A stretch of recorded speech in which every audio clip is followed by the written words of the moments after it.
Hello and welcome to an Infinity the Game faction focus for the Shasvastii Expeditionary Force. In this video, as usual, we'll be going through the Shasvastii Expeditionary Force, talking about how they play, what their strengths and limitations are, what defines them as a faction, before jumping into Infinity Army to go through some, but not all, of the profiles that really exemplify them and showcase their strengths and style. As always, thanks to the channel supporters that make videos like this possible, but in this case particular thanks to both Nazine and Soulless Warmonkey. Soulless Warmonkey was one of the channel supporters that requested this video, and Nazine, in addition to requesting this video, actually reached out and offered contributions. Nazine is a long-time Shasvastii player who provided some of the notes and thoughts that went into the making of this video. As always, this video does reflect my own take. There are some circumstances, a very small number, where I will disagree with some of the things that Nazine says, but I will cover them because, as noted, they are a much longer time Shasvastii player than I am. In addition, your drinking game for this episode is every time I pronounce Shasvastii as Shasvastii, take a drink. By the end of the video, try not to die. I have mentally pronounced it that way for a very long time before being corrected, because the nation that the Shasvastii belong to is called the Shasvastii Continuum, and pronouncing it Shasvastii Continuum just felt more satisfying. However, listening to the game creators pronounce the word, it's obvious that it's pronounced Shasvastii. I am going to continue to get it intermittently wrong, probably inconsistently, so there you go. Now, in this video, slightly different to how we would usually do a faction focus, I am going to start by focusing on the limitations of Shasvastii as a faction before jumping into why you might play them regardless. And this is because Shasvastii's list of limitations is considerably longer and more definitive than it is for many of the factions that I've covered so far. Shasvastii are a faction that has had, let's call it, a turbulent history. They've had some high highs and some low lows, and they are currently sitting at about the power level that I would describe as a challenge faction. And so when I use that term, what I mean is they are, kind of by definition, more challenging to play than some other factions. They're probably sitting at somewhere around a 45% win rate.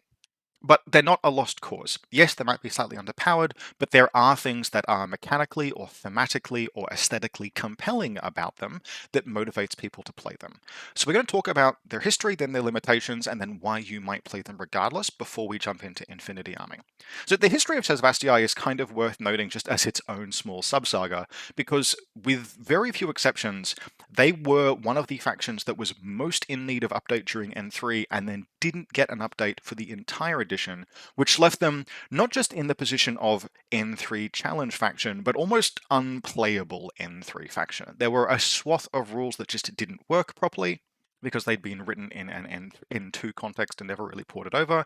And it wasn't until late in N3 when Shasvastii were given a full rework, which was actually one of the very first sectorals where we began to see Corvus Belli experiment with sectorals being defined not necessarily by being feature-complete entire armies the way that we see, for example, modern Bakunin playing as, but the beginning of experimentation with unique profiles that were gated behind the sectoral and set the sectoral apart, and none more so than the Speculo Killer mine layer. Now, that's a piece that we will talk about quite early on into Infinity Army. For a long time, it was a definitive piece. Recent rules changes have made it less powerful, but, and this is something that Nazine put me onto, it is nevertheless still an interesting and definitive piece that has stood up even into N4. But nevertheless, Shasvastii have fallen a bit over time, particularly as link teams changed.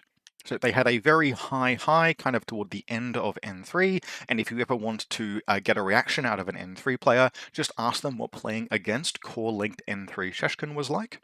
But in N4, they have settled much more back into a more independent, limited use of fire teams, maybe a 3-person team here and there, with just some specialists supporting a gunfighting piece. And they're defined more by a few unique profiles, a few useful availabilities, but otherwise, there genuinely is the question you want to ask, why would you play them over combined army?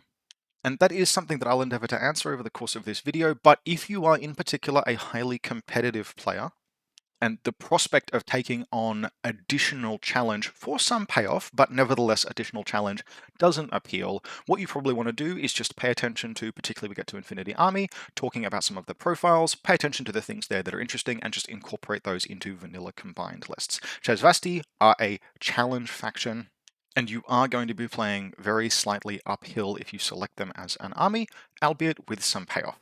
So we said we'd talk about the limitations of Shasvastii first, and so let's jump through some of those.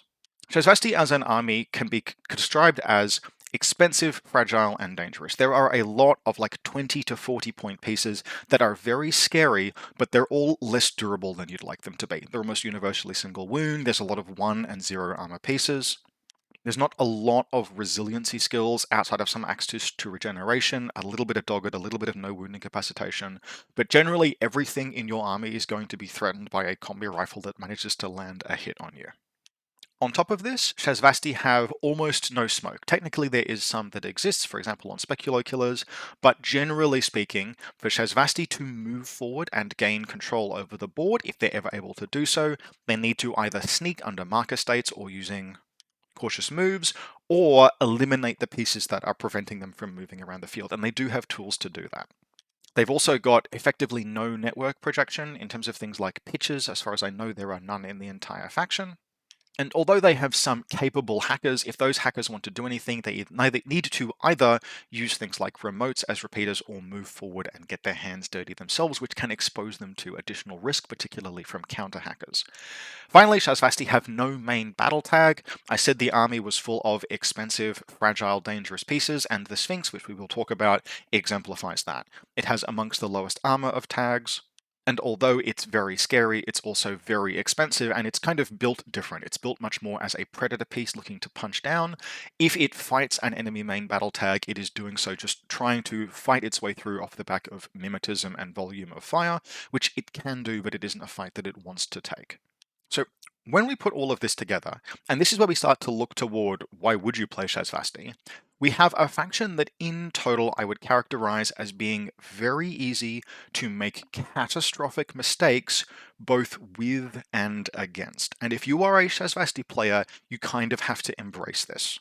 And that means doing basically two things. The first is you have to play a very tight game as Shasvastii. You have to play your outs, you have to really pay attention to what your win condition is, because you are unlikely to be in a situation where you can just brute force through with 2 turns of annihilation and do the mission at the end. You have to know the odds of the fights you're taking, be very calculated in them, but in particular know when you have to take risks and take those risks accordingly. You have to basically stay in mental control kind of at all times, because it is very easy to screw up with all of these low armor but high output pieces. The flip side of that coin, and this is something that Shasvastii are good at, and one of the reasons to play them, is that you want to kind of cultivate an aura of dread in your opponent. You have to structure your force and your deployment and your play in a way where they are constantly under that kind of pressure of the knowledge that at any time they could potentially make a catastrophic mistake. A camouflage marker they thought could be harmless was a Caliban. A fire lane that they thought they could safely move across was being watched by a Nocta. That Speculo Killer that they felt that they couldn't afford the orders to go after and dig out now goes and does something that cracks their entire game plan apart. You have to consistently present these threats, but be judicious in using them, because again, all of these things, and we'll talk about a lot of these models right at the beginning of the Infinity Army section, all of these models are scary and present catastrophic failure states to your opponent, but a lot of them are just armor 1, single wound, maybe dogged regenerating pieces. So you have this requirement to cultivate and manage an aura of dread and pressure on your opponent in order to hopefully have them be in a position where they are the one that makes the catastrophic mistake and you are not. And that kind of leads into what I would describe as the reward of playing a challenge faction. And to break this apart, we have to talk about how Infinity rewards Dark Horse faction players. So if in particular we think about competitive Infinity and tournament play, 3 rounds, 5 rounds, that kind of environment, Infinity is a game where the sheer number of permutations for what is possible in a single game between 2 forces is massive. It's larger almost than any other wargame, thanks to the way that the orders structure of the game works. And because of this, because the decision making that goes into Infinity, there is so much to decide and consider and react to in any given game, experience is hugely important. Many of the best players of Infinity, they kind of make the game, or they're capable of making the game look easy, but ultimately what they have is this huge depth of experience, which means that they can free up mental cycles for making decisions only in circumstances where something is actually being presented to them that's novel, that they can then consider from first principles. They don't have to stop and think about every single thing, because trying to do that, even for a single game, but for 3 rounds or 5 rounds, is hugely mentally draining. But there is a cost to this, and that is that ultimately it's very difficult to be experienced against everything. I, for example, might have what I consider to be fairly good fundamentals, and I often have games where I wasn't thinking about something, but I did something out of habit, and it ended up bailing me out of a game that I might otherwise have lost. But I can't have played against every faction in the game consistently, and if you are a Shasvastii player that, for example, has played Shasvastii for a year or a year and a half, you are going to know how Shasvastii play better than I do. And that means that in the specific microcosm of our game that we sit down to play, I am not the more experienced player. You are. You know Shasvastii better, you know their matchups better, because they are a rare faction, because they are not hugely commonly played, because they are a little bit less easy to play with, they are more challenging, they attract slightly fewer players, they are rarer in a local meta. And so I might apply some of the principles that I would apply against a combined army, which I'm more familiar with, but it's not going to translate perfectly. And if you've learned how to play Shasvastii properly, then you have an experiential edge that can translate into a game win, or at least compensate for the fact that Shasvastii are kind of a 45% win rate faction. Now, that, of course, is the competitive argument for playing Shasvastii, and in fact, it's kind of the competitive argument for playing any of Infinity's, let's say, if someone hypothetically had gone and done a tier list video once a year that foolishly ranked every faction on some kind of A to C ranking system. That is the reason why you might nevertheless decide to devote yourself to a B tier or a C tier or even a D tier faction. Because if you put yourself to it, and if you really learn, if you have the time and the capacity to actually get the reps in and learn how to play that faction better than experienced or competitive players that you might be playing against in events have learned how to play against them, you can equalize that distance. And on top of that, if you then go ahead and win with that faction, that's hella bragging rights. On top of that, Shasvastii are a faction with their own unique aesthetic. They have some very cool looking models. Pretty much the entire range is very modern, so which they're nice to put together. They look very appealing. They paint up really nicely. I've seen some fantastic Shasvastii armies that are done up in like a Protoss style, for example, that look absolutely awesome. And on top of that, if you're a person that likes to play the things that nobody else is playing, and this is something that I might cover if I ever do a video specifically on the idea of challenge or dark horse factions, if Shasvastii aren't common locally, maybe that's appealing. Now, before we jump into Infinity Army, just to kind of round out, this is drawing a little bit on Nazin's notes, just to round out playing Shasvastii and building them away from the high level player outs, understand your risks, focus on the mission, push your opponent so that they're the ones that make a catastrophic mistake and you are not. How do we build and play Shasvastii? Well, like I said, we have a lot of 20 to 40 point pieces that are dangerous but expensive, which means you need to put them in and then build yourself a backbone. And that backbone in Shasvastii is usually going to be a mix of irregular Taiga creatures and remotes. And Shasvastii are served fairly well by that backbone. You'll get your orders and your disposable attack pieces and your defense up to usually around 14 troopers. This is a point that Nazin made, but which I very much agree with. They are kind of a natural 14 trooper army. And this is firstly just because stretching up to 15 troops might mean thinning out the more elite pieces that you're going to need to win the mission.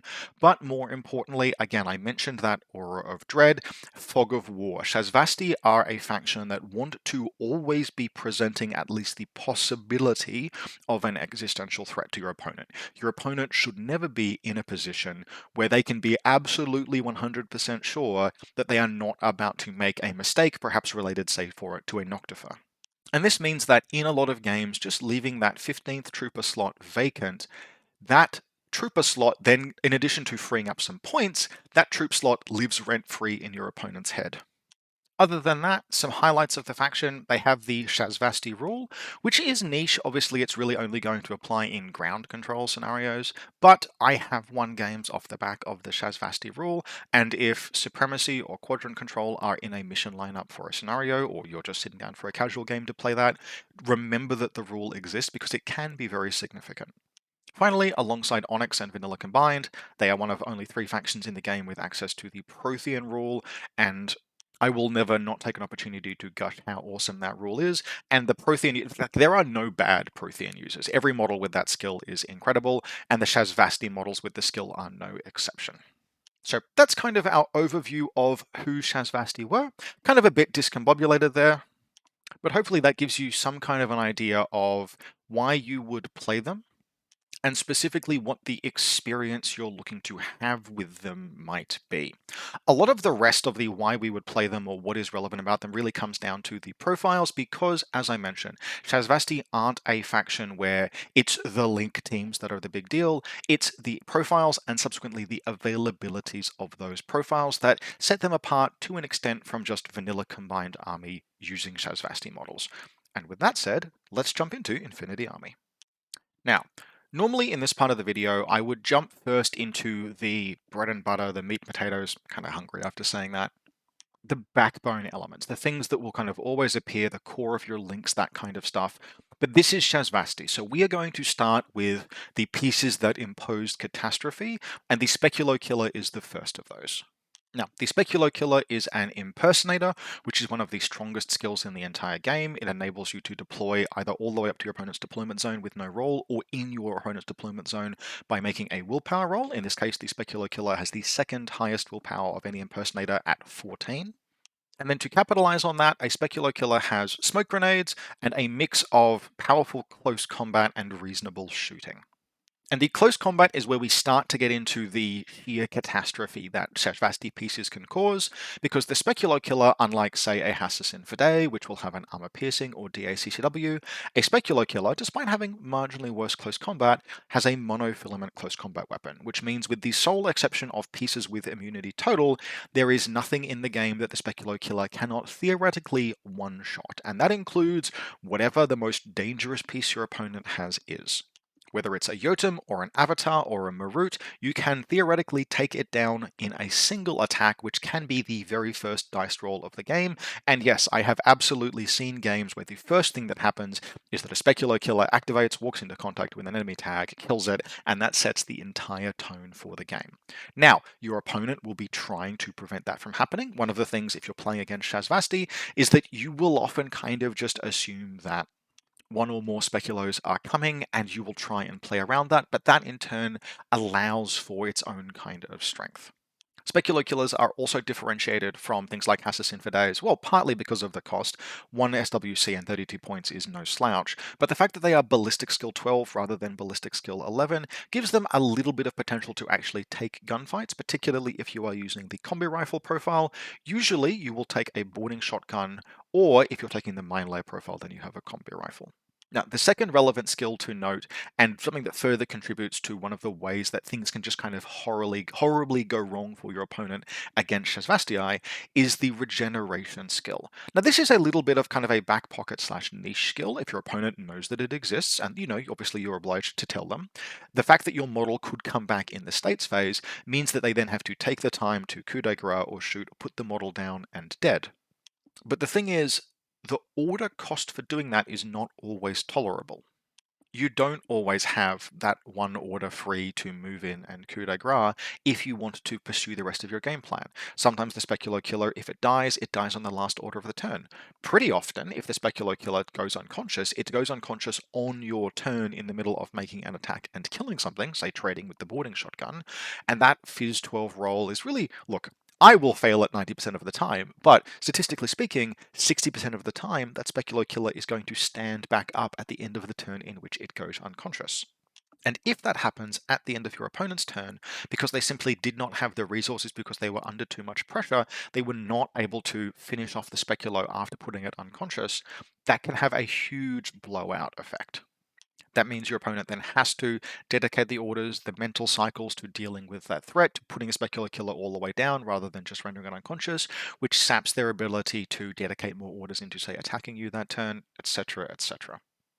All of this means that in total, the high watermark of performance for a Speculo Killer is higher even than a Assassin for Day, or potentially even than something like Jan Star in Toha, but it is still just a single wound piece. It has that really variable performance where the games where it does its absolute best, it just feels unfairly catastrophic, and sometimes it's an Armor 1 model that dies to a shock round. Now, special mention does have to be made to the Speculo Killer Mine Layer profile. This was the piece that, when Shasvastii were re-released in N3, kind of just blew everyone's mind and or made them brown their pants. Now, the rules around how Mine Layer works have changed since then. You cannot use Mine Layer ever to deploy a mine in a position where it would detonate on any enemy model. This means you don't get to have your Speculo Killer mine layer, reserve deploy, and then put a mine covering your opponent's entire link team. That just isn't a legal move. This is something that Nazim points out, and I think is very clever. What this means that if you are taking a Speculo Killer mine layer, it shouldn't be your reserve drop. You should deploy it, particularly if you're going first, aggressively, and use that mine, put that mine down before your opponent deploys their troops, so you have unrestricted positioning with it, and use that then to claim space. And this is something I think is very clever, and it's the kind of adaptation you get to rules changes that I wouldn't have seen and didn't see because I'm not a long-time Shasvastii player, but more experienced players would. It's an excellent example of a case where that small experiential edge can make all of the difference, because I would have said, if I hadn't consulted with Nazim on this video, I would have said the mine layer is probably not very good anymore. It doesn't do what it used to do. And indeed, it doesn't do what it used to do, but it does something different now. Deploy it first, deploy it aggressively, particularly the mine aggressively, claim space, and free up your reserve deploys to do other things, like, say, deploy a second Speculo Killer with a boarding shotgun. Overall, ultimately, a Speculo Killer is one of the definitive pieces of Shasvastii, and the fact that you can take two of them, you won't necessarily always take two of them, but the fact that you can take two of them, and the threat that that exerts on your opponent in particular during deployment, is one of the small edges that sets them apart from vanilla Combined Army. Now, from the Speculo Killer, we jump straight to the king of catastrophic failure states, the Nocta Tactical Dominance Special Wing. There are a bunch of profiles here, but the one that we are going to pay attention to, almost to the exclusion of the others, is the missile launcher. So what is the Nocta? The Nocta is the original Apex ambush piece. There have been many pieces like it that have come in its wake. There is nothing that really quite, even in 2024, does what it does as well as it does, as scarily as it does. At least not at the price point, before some Panagianian player starts making Swiss missile noises in the comments section. So what does the Nocta do? It is a hidden deployment, Mimetism -6, Ballistic Skill 12, Dogged missile launcher, which means that it sits somewhere, it deploys hidden in your deployment zone, watching a fire lane, and then it waits for your opponent to move pieces out, and it reveals and fires a missile in ARO.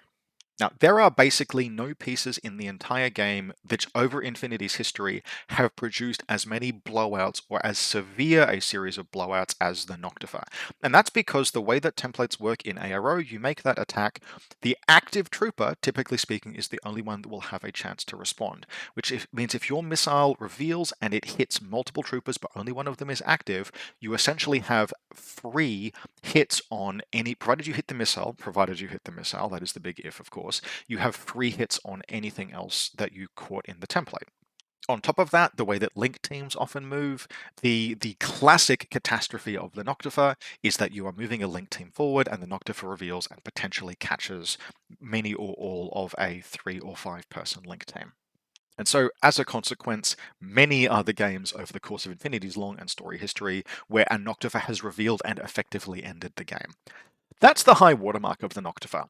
The low watermark of the Nocta is the fact that it is ultimately Ballistic Skill 12 firing in missile launcher range bands, which means some of the time it's just going to whiff, and you will feel those moments keenly.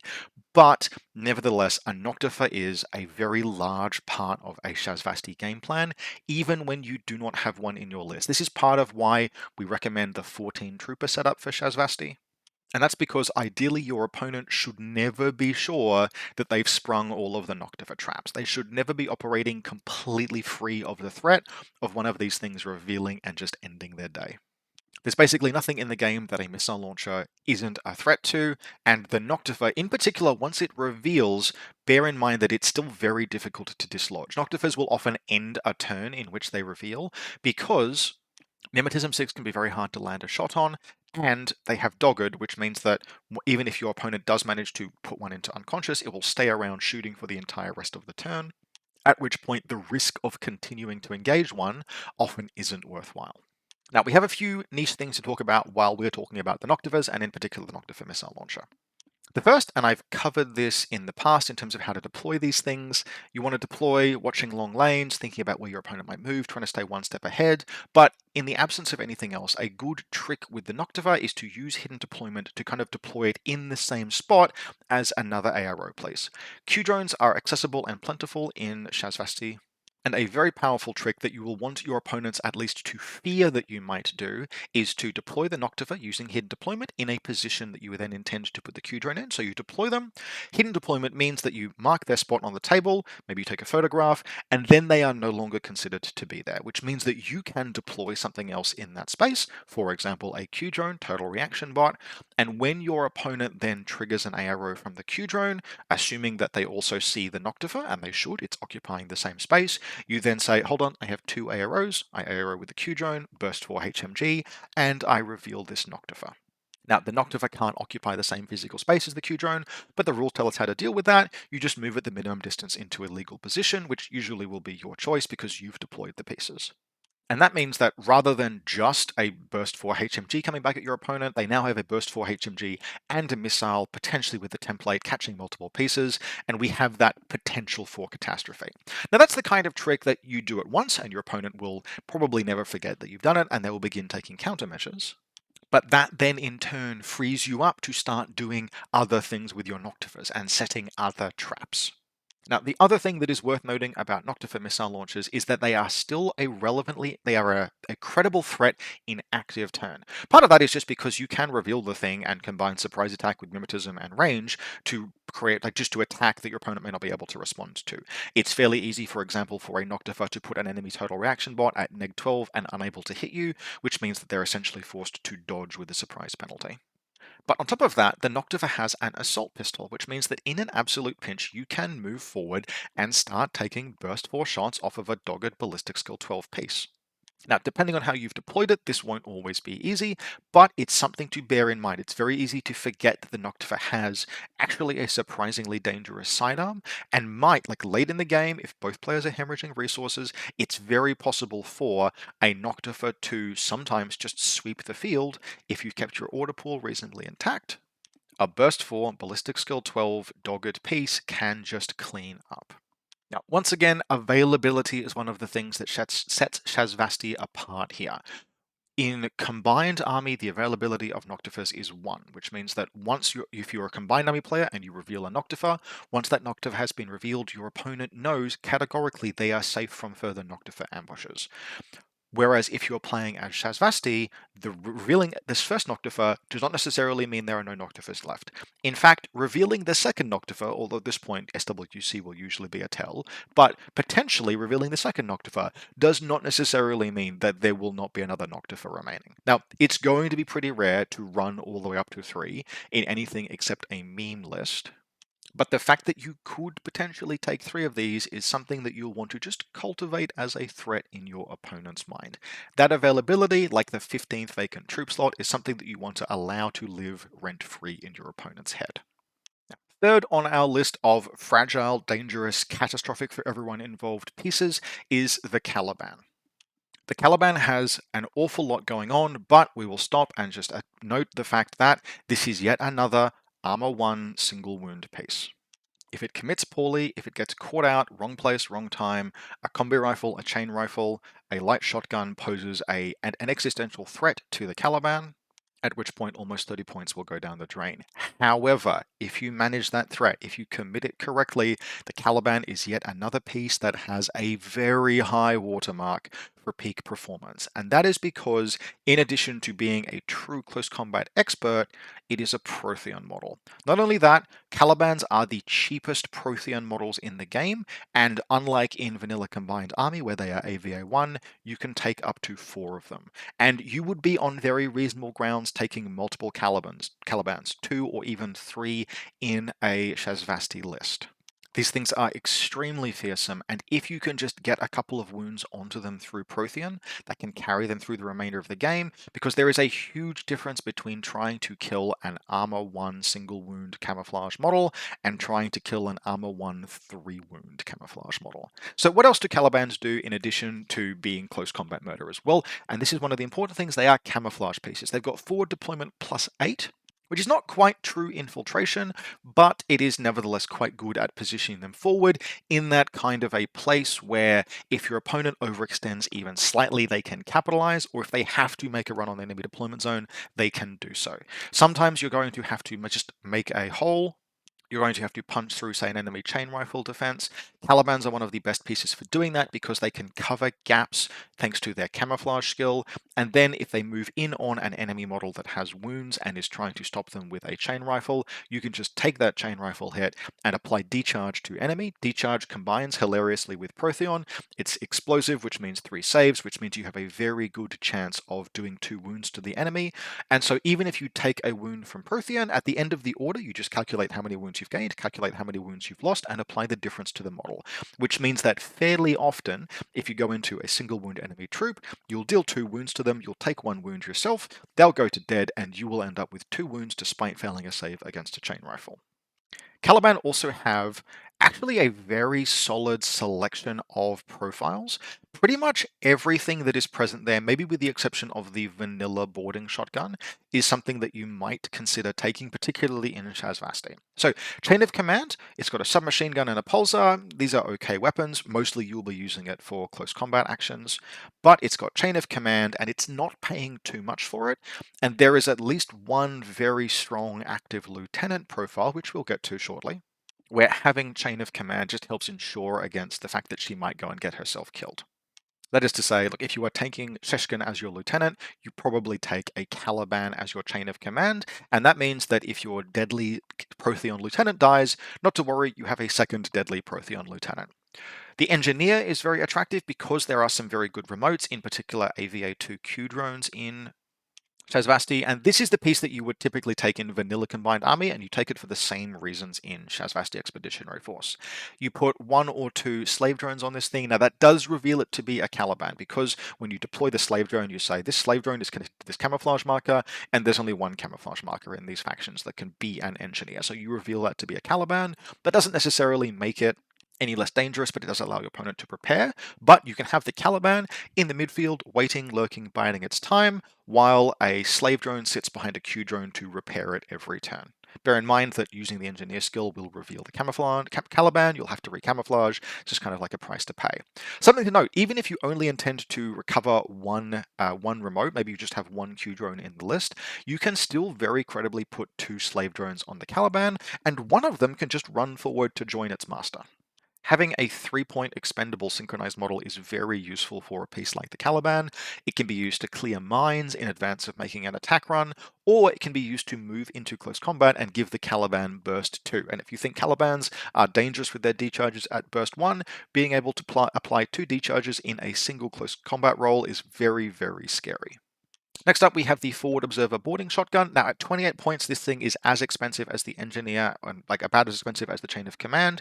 You may nevertheless take it from time to time. Firstly, it's a camouflaged Forward Observer, which means it can walk its way forward, and if you put a missile drone in the list, and you might in Shasvastii, and your opponent attempts to discover you as you move forward, you can respond with a Forward Observer roll and then light them up with missiles. But the main reason why you would take the Forward Observer profile is that the Boarding Shotgun is a template. Yes, the submachine gun models have pulsars, but the boarding shotgun is an active damage 14 burst 2 template, which is something that you will just sometimes want and presents a very powerful way of capitalizing on if the Caliban gains multiple wounds with Protheon. Finally, clocking in at almost 10 points more than every other profile, we have a Spitfire MSV1 and decharges. This is a back pocket piece that you want to bear in mind exists because adding genuine 24-inch solid gunfighting capability, yes, it's only ballistic skill 12, but it has surprise, mimetism 3, and an MSV1. Adding all of those to a piece that otherwise only wants to just shank things in close combat, for 10 points expands the role of the model in a way that is very scary and very dangerous.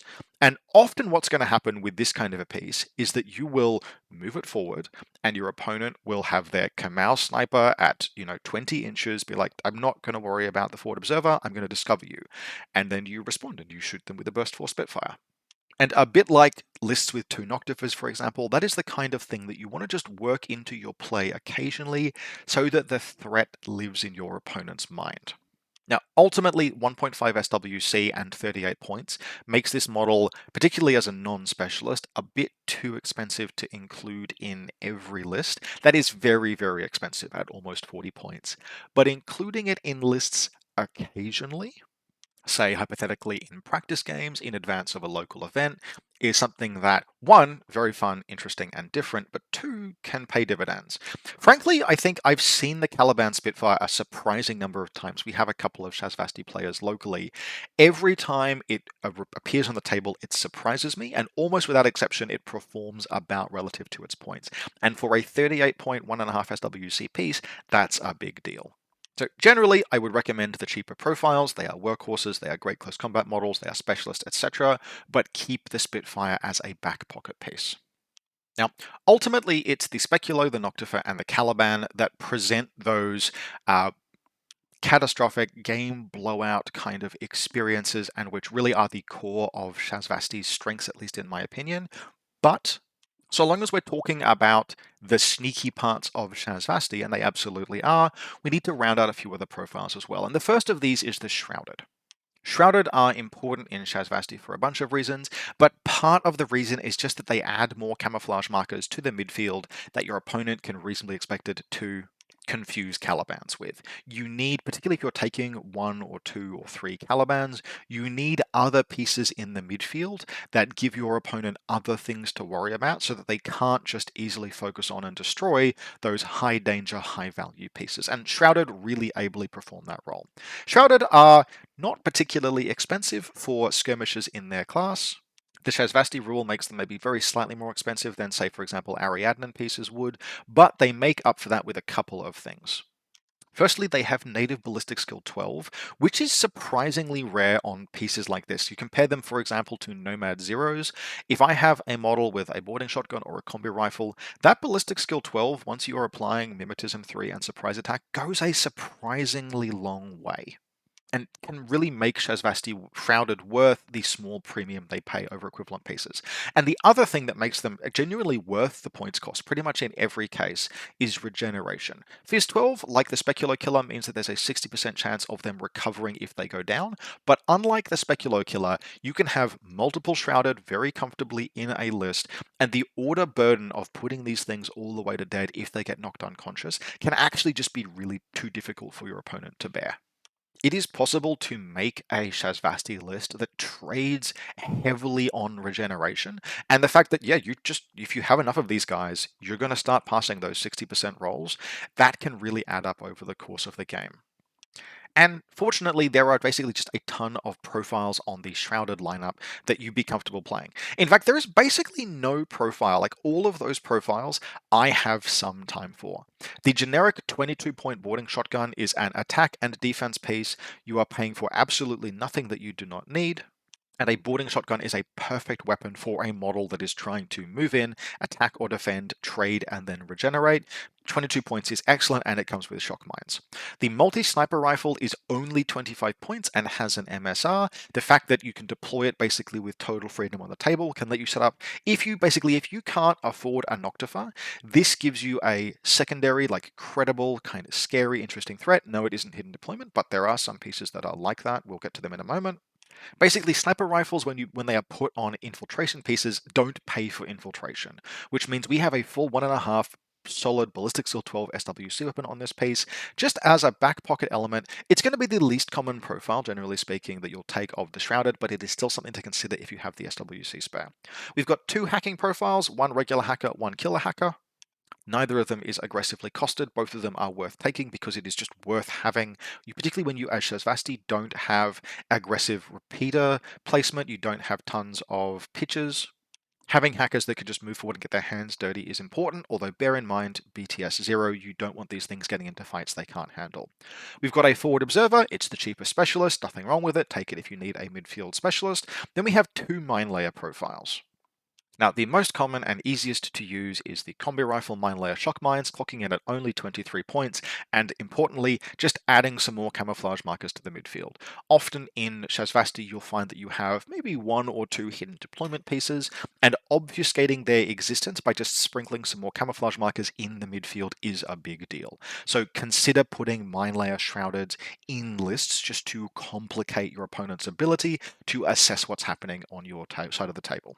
Now, probably the most niche choice here is the boarding shotgun Dazer, which I would say is probably, look, Dazers are that kind of piece where it's very difficult to build for them, and deploying them totally inside your half of the table often results in situations where they just don't quite do what you hope that they would do. I've had a miserable run. I spent probably 3 months at one point in N3 trying to make Dazers work, and this was after Dazers got nerfed to their current state, like etc. It's going to require more patience to learn to use that weird double-edged sword, but it costs only a single point more and no SWC more than the basic boarding shotgun piece. Yes, you lose access to shock mines, you gain dazers instead, but you're paying only a single point for the mine layer ability to deploy this incredibly annoying weird piece of equipment. Ultimately, I don't feel like I can recommend or not recommend the Dazer Mine Layer because I never figured out how to make it really work to my satisfaction.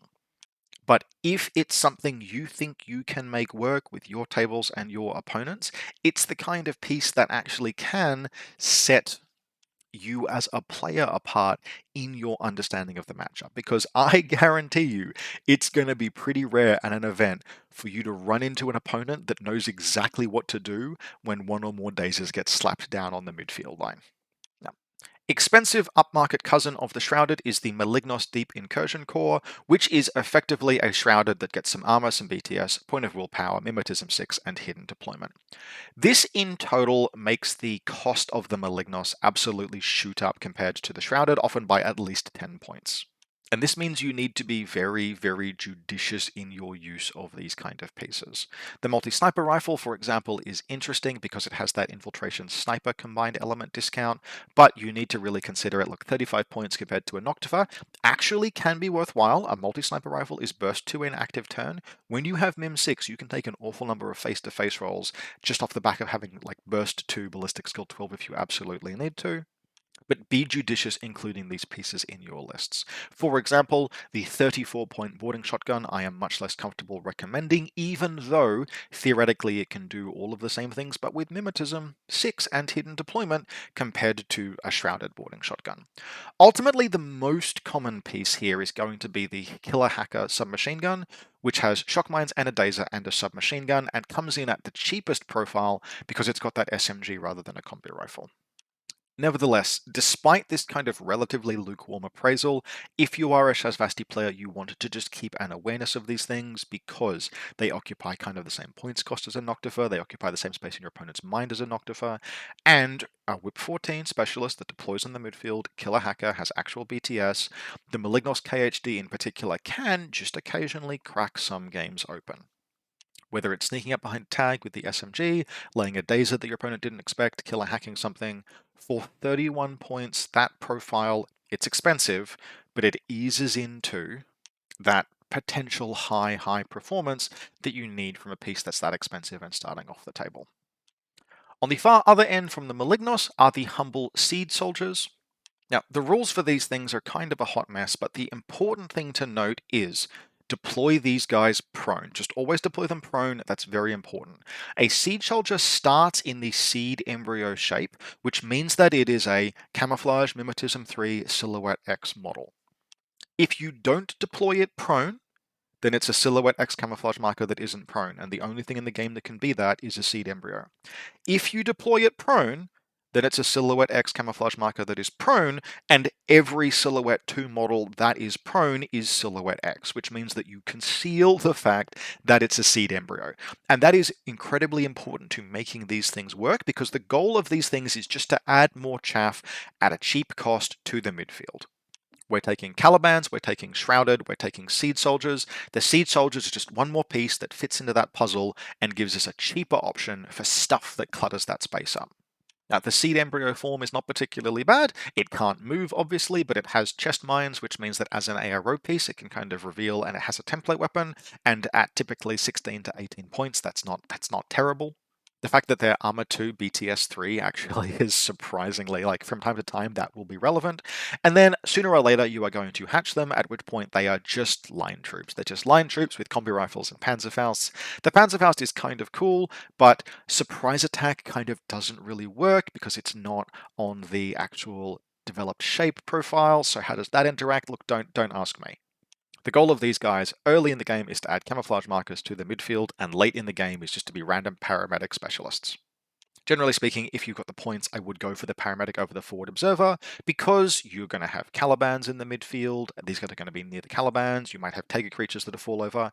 The Shasvastii Expeditionary Force is not like super high fizz, but there are enough fizz 12 and 13 models that it's worth just having a couple of paramedics scattered around. And at 18 points for a midfield specialist that is doing that sort of fog of war role, you can go far worse than including one or two of these in a list. Now, from here, we move on to the backbone, and by backbone, I mean the bulk of the list. Not necessarily the most important elements, because in Shasvastii, the most important elements are all of the sneaky guys that we just discussed. But that what you bulk out, your starch effectively, and that really starts with Tiger creatures. AVA8 is a meme. The most I can put in a list is actually the number that I have put in the list that we will show off at the end of this video. But even without Datarazi to pair with to throw smoke for them, Tiger creatures are still some of the better warbands in the game. They are very fast at 6-4 move. They have Berserk, they have Chain Cults, and with 6 Sench and dodging on 16s, dodging 4 inches on 16s, they can be just very, very annoying to try and pin down. Everyone has had that experience where they've just gone after a Tiger creature and it's begun to dodge, and it hasn't stopped dodging, and it's won every dodge roll and ended up in close combat, at which point it impetuous next turn and berserks something. Pretty much every Shasvastii list should fill up to 14 troops, just however many troop slots you have spare. After you've put all of your regular orders and all of your sneaky stuff and all of your dangerous stuff in, just fill up on Tiger creatures. They won't survive the entire game, but they will help you right out the first turn, maybe trade up a little bit. They're just too useful not to have at least a few of. You should be aiming for some of these in every single list. If you've got the points, I do strongly recommend the DACCW, particularly when you're making berserk attacks, and at only 21cc, you really want these things to be berserking much more than just making regular close combat attacks. The double action goes a very long way in just guaranteeing that you put down things like enemy line troops. It's a bit too easy for the AP Shock CCW to just have a past armor roll stymie it. The DACCW is well worth the upgrade if you've got the points. Next up, we have the line troops of Shasvastii, the Nox troops. Like a lot of combined army line troops, these guys are paying an awful lot of points. They are going up to 14 points for what are otherwise just Alguacili stats. And what you get for those upgrades are the Shasvastii Rule Shock Immunity and Stealth, none of which are particularly worthwhile. However, the reason that you take a couple of these guys is one of them can be a lieutenant, and it's a relatively cheap lieutenant. There is an attractive hacking profile in there because it has the submachine gun. Half an SWC and 14 points for a vanilla hacker is actually well worthwhile. And otherwise, these guys are your link teams. Now, you can play 5-person links in Shasvastii. You can even put a missile drone in this list, and it counts as a Nox for purposes of composition bonuses. But ultimately, how I will typically recommend these is one hacker and one paramedic following Sheshkin around. And yes, we'll be talking about Sheshkin after this. I am not particularly high on Shasvastii links, but as far as links go, that 3-person team is a good one. Sheshkin is doing all of the heavy lifting. What you're effectively doing is paying just a relatively small number of points, not much more than the cost of regular orders, to staple a couple of zappers. Zappers actually are very cool weapons and kind of worth part of the upgrade on these guys. Staple a couple of zappers and a paramedic and a hacker to her, which covers off your mission requirements. It gives you a recovery chance if she goes down before she gets Prothean wounds, and it gets her to burst 5, burst 2 in ARO. That is the main use case for me for Nox troops. You can do things with core links, but mostly I recommend take Sheshkin and then take 2 of these guys just to follow her around. And that segues us quite neatly into Cadmus Naish Agent Sheshkin. What an absolute beast. Generally, you'll want to take the Red Fury profile. If you take her, consider taking her as a lieutenant, since you have Chain of Command Caliban, which are very attractive profiles. And if you put her in a link, consider breaking her out of that link to spend the LT order at some point. Sheshkin is comfortably one of my favorite profiles just in the game generally and in Shasvastii in particular, and the best way to describe her is that there is a point A where you are and a point B where your opponent is dead, and she walks in a straight line between those 2 points. She is an incredible gunfighter at Ballistic Skill 15, Burst 4, Burst 5 in a core link, and with a nano screen, she always has cover, which means she can be moving straight toward your opponent as aggressively as possible, firing full burst from that weapon. And thanks to Ballistic Skill attack plus 2 damage, she's damage 15 with that Red Fury, which means she's basically a threat to anything. She's also got proper 2 wounds, which means that she's going to survive potentially some bad luck. She's Fizz 15, so if you do lose her, you've got a paramedic behind her, you can recover her relatively reliably. And once she gets to combat, hot damn. She is the most expensive and definitely the best Prothean, in absolute terms, the best Prothean model in the game. She's got a whopping CC24, Martial Arts 4, a DACCW and D charges, and because she's got a base 2 wounds, she can go up to 4 wounds if she gets a chain sufficiently rolling off a Prothean. Out of all of the models that you have, she is most likely to do it. Now, she is still just an Armor 1 model.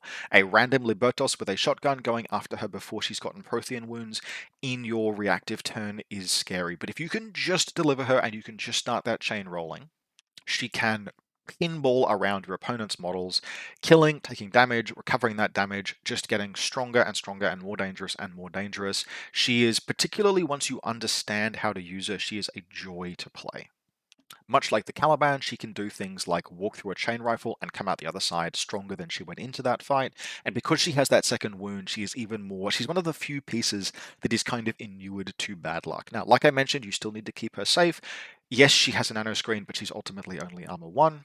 But she is, apart from a Sphinx, basically the best gunfighter in the entire faction, particularly when she goes up to Burst 5. She is your all-round offensive piece if you can just deliver her to inside that 24-inch range band, and then deliver her again into melee.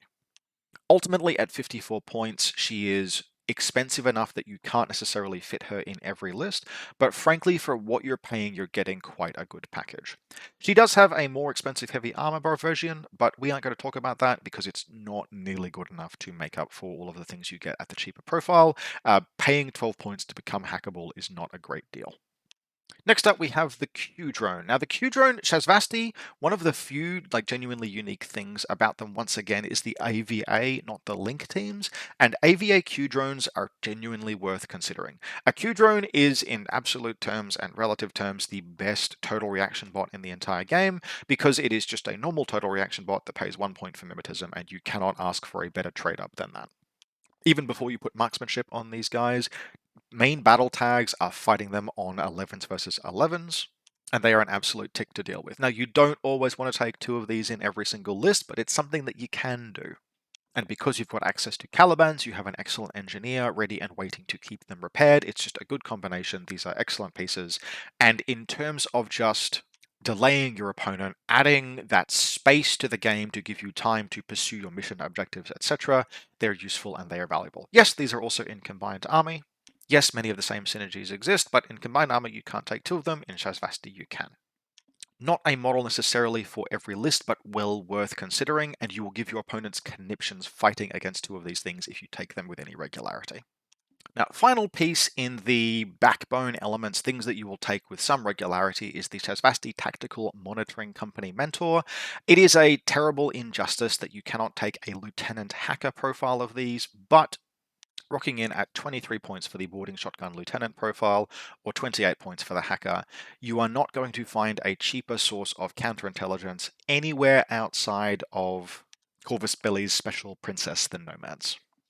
Mentors, if you want to be safe with your lieutenant choices, personally I like taking things like Sheshkin and then Chain of Command pieces like the Caliban, but if you want to just be safe, say you're playing Decapitation, or otherwise just want to do something different and don't want to bear that risk, you can take Nox Troopers as your LTs, or you can realistically take Mentors. They give you counterintelligence, they're 23 points, they sit at the backfield until it is time in the late game to run forward and use that boarding shotgun. They are eminently serviceable. If you take them as the Hacker, it is a little expensive compared to something like, say, a Shrouded, but Whip 14 BTS 6 makes for a good Hacker. You just need to find a way to actually deliver them to a part of the table where they're going to be doing some work. And because you have 0 pitches and I think 0 deployable repeaters in faction, that presents some challenge. You have to move them from your deployment zone up into the midfield. Regardless, a good piece to be aware of and just about fitting into that kind of like bread and butter style of model. Now, jumping into the more wildcard pieces, things that don't necessarily go in every list, but are well worth considering and examining and knowing that you have access to. Frankly, that's a lot of Shasvastii, but I had to start this category somewhere. We get to the Sphinx. Now, the Sphinx is an absolute wildcard as far as tags go, because it clocks in at a whopping 2 SWC and 93 points, but doesn't have a single AP weapon to its name. However, as I think I mentioned in the Onyx faction focus, it has some things to make up for that, and those things are that it is 6/6 move, climbing plus, hidden deployment, camouflage, nemetism 6, which means that if it can get somewhere, it just is mobile as hell. If there is a position on the table that is not covered by a repeater network, and from which you can do damage, the Sphinx can find that place. This makes it into a predator model that is looking to exploit gaps or weaknesses. Do things like jet across the board, find some high ground, put plunging fire into your opponent's exposed link, that kind of thing. Tear apart light infantry units, really prey on the weaker elements or the more vulnerable elements in your opponent's list. Now, this makes it a very high skill ceiling unit, like a lot of Shasvastii, and ultimately the 93 points is what means that you cannot take it in every single list. 93 points for a model that is best suited hunting much cheaper pieces ultimately means that you need to be very judicious in your list construction, very careful, and you need to spend a lot of time learning how to use this piece, in particular, absolutely maximizing things like its kill count or your ability to engage targets outside of its like preferred. There are a ton of things to be aware of with the Sphinx, and going back to one of those very early things I said, the Sphinx is a piece that can just catastrophically fail you because it is very hackable.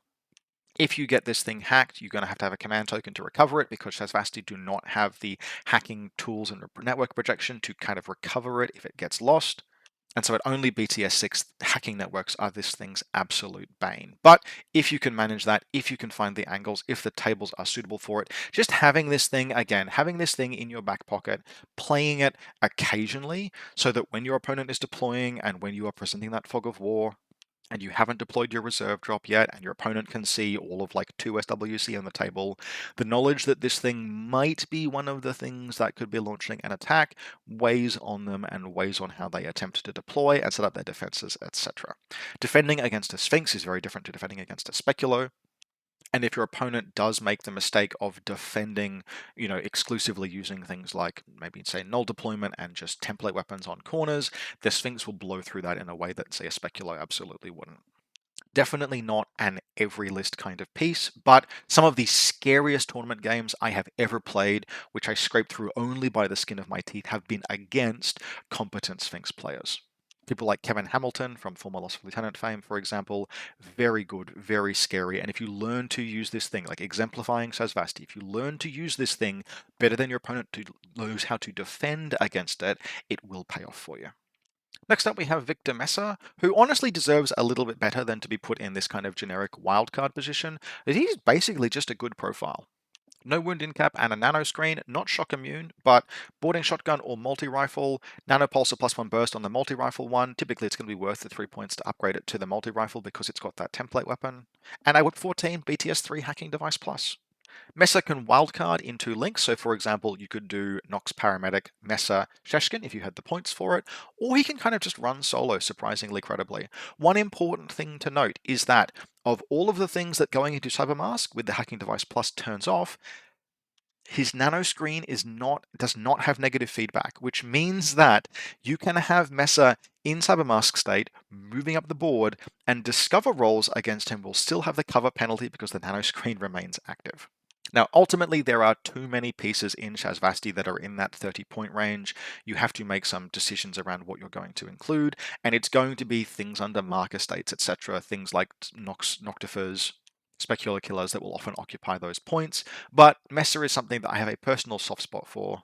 And especially as far as particularly mission-centric pieces in the late game go, being able to enter a marker state, move forward on a nano screen, have no wounding cap.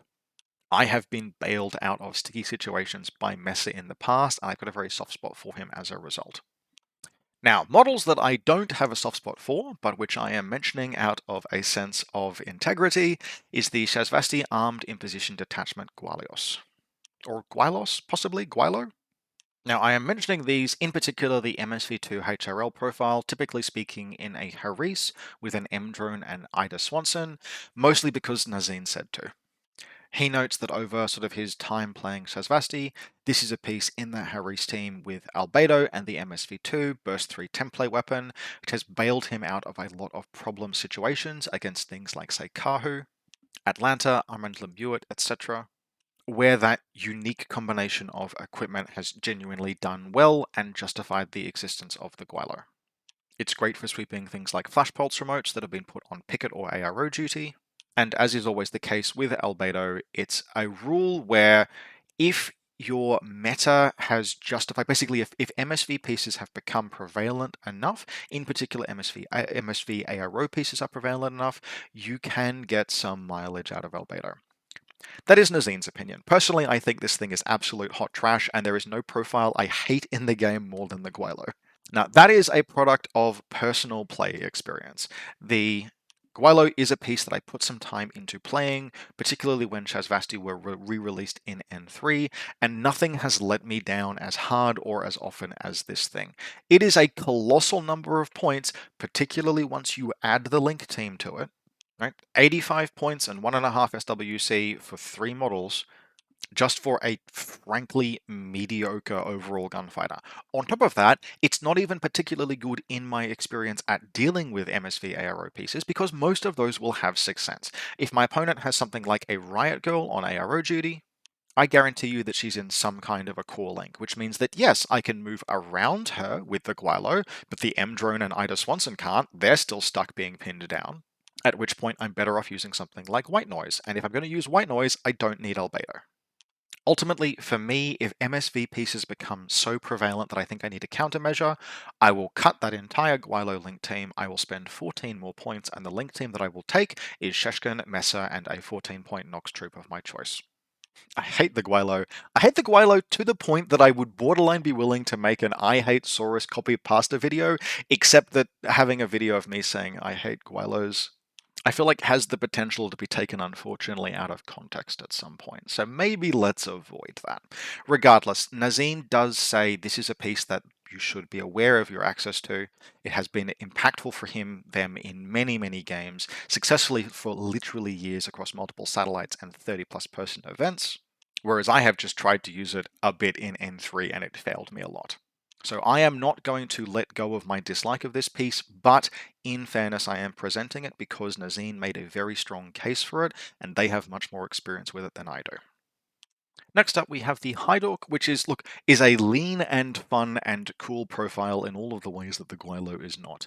Clocking in at only 22 points for a shock AP marksman rifle with Sapper, MSV2, and 0SWC, that thing is basically a steal, and indeed I would very strongly recommend it in almost any other faction.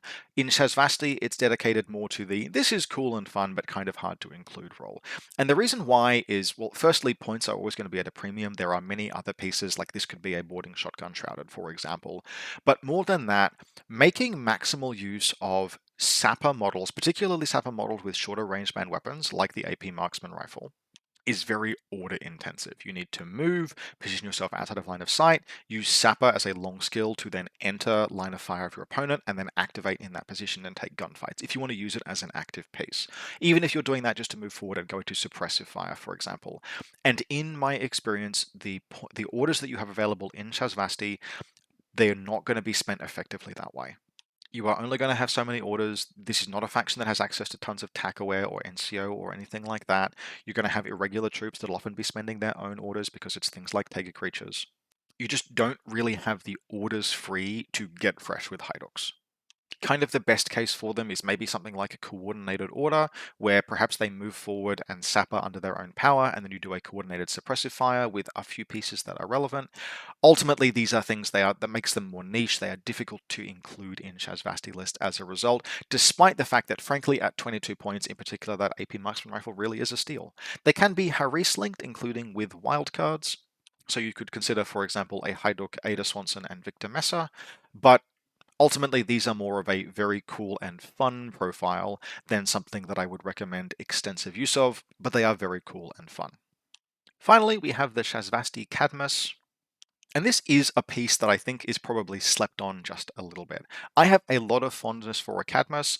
Ed has played Shasvastii against me and he's used these things extensively. And because of that fog of war, because of that hidden deployment, it's very easy to just sneak one or even two of these into a list and just have them do solid things. Like, look, that boarding shotgun profile is only 21 points. Yes, it's not going to do like the entire interaction with the fact that it lands with decoy and the seed is sort of borderline irrelevant.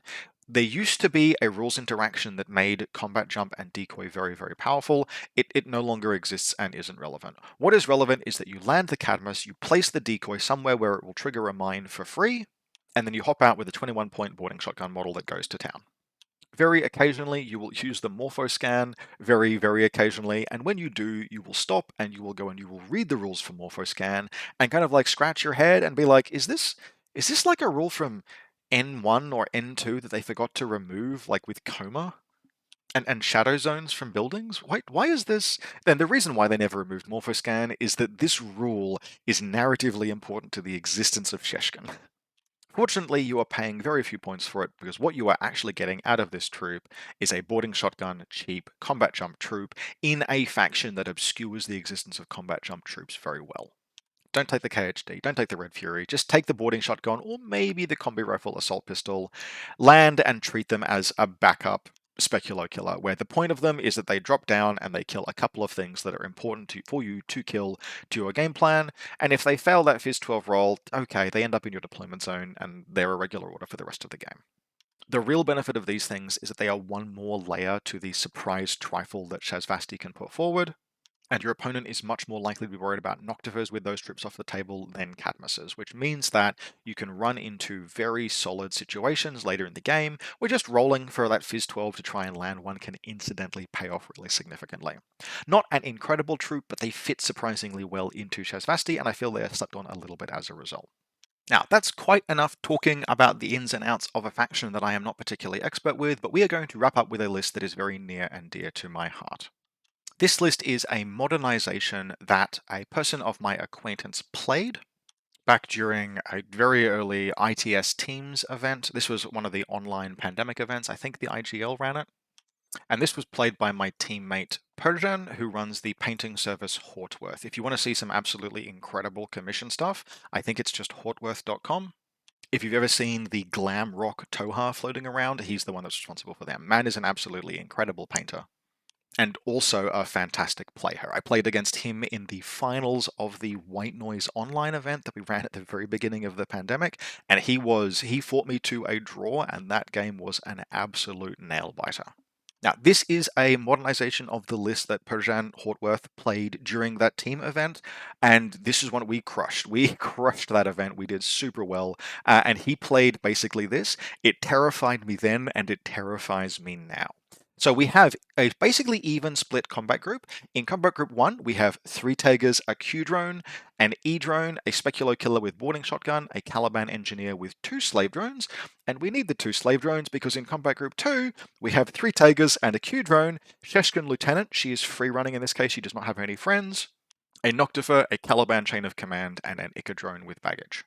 Now, despite my early advice, this list is running up to 15 troops because this is trying to do, basically, this is not trying to do the Aura of Dread Shasvastii. This is just trying to trade on all of the grossest and strongest stuff that we can slam into a list. And as such, if you are a player that is looking to jump into Shasvastii, is something that I would recommend. It's not subtle, it does not have particularly much finesse. It can run out of steam because it has an absolute ton of irregulars, etc. But what it has are 6 Tigers, 2 crew drones, a Speculo, a Noctifer, 2 Calibans, Sheshkin. Like it's just violence from point A to point B. It's only got 3 specialists, but the specialists are all good quality, so it can feasibly play in any mission. But otherwise, look, it's just all of the things that I really like. I remember very nearly having a conniption the first time they showed this to me, and I have not lost my shine for it. I love this list. It's an absolute monster. It is doing things that only Shasvastii can do. Yes, admittedly, it's really off the back of AVA2 Q drones and Calibans, but who cares? It's AVA2 Q drones and Calibans, plus all of those Tiger creatures. You can't build something exactly like this in vanilla combined, nor would you try to. It's insane. I love it. And if you want to jump into Shasvastii and want to venture in with something that will have at least a degree of confidence of causing your opponent to just absolutely sweat bullets, this is a place to start. Now, that wraps up this faction focus. As always, thank you very much for watching. Thank you very much to channel supporters that make videos like this possible. If you'd like to support the channel, you can do so via the Buy Me a Coffee link in the video description, or by becoming a channel member. Big thanks to those who have so far. I do take video faction topic requests from channel members and channel supporters. In terms of future faction-focused videos, I have a few on the list from channel members, but I also have a few that I would like to do myself, which I will weave in there. And I also hope to be back with some battle reports relatively soon. Now, I am not fully recovered from the illness that's knocked me out over the last week. This video has been a struggle to record, and my voice is really on the out as we wrap this video up. So I'll probably be taking it a little easier while I'm just in the recovery process, but I do hope to have more content for you soon. For those who are still playing the Shasvastii mispronunciation drinking game, I think I've actually done reasonably well so far, but if you are playing along with that game, Shasvastii, Shasvastii, Shasvastii, Shasvastii, Shasvastii, Shasvastii, Shasvastii, Shasvastii, try not to die. As always, everyone, I hope you've enjoyed this, and I will see you next time.